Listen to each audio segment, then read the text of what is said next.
In today's video, I'm going to show you how to download the Netflix app for your Mac. As of recording this video, there is no official Netflix app for the Mac, so I'm going to show you how to create a web app which will allow you to turn any website into an application on your Mac. The first thing we need to do is to open our Safari web browser. Once you've done this, you want to go to the URL bar at the top and you want to search for netflix.com.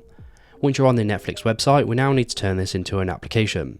To do this, you want to click on the File tab at the very top, and then you want to scroll down and you want to click on Add to Dock. From here, you can rename the app whatever you would like, so I'm going to rename this Netflix, and you can also change the URL. In this case, I'm going to keep it as netflix.com. Once you're ready, you want to click on Add, and now this is going to add the application to your dock. As you can see, my Safari web browser is still open, but if I open the new application I just created, it's going to open as an independent app, which means that I can still close my Safari web browser and the Netflix app will still run. From here, I can go ahead and sign into the Netflix app and start using it just as I normally would.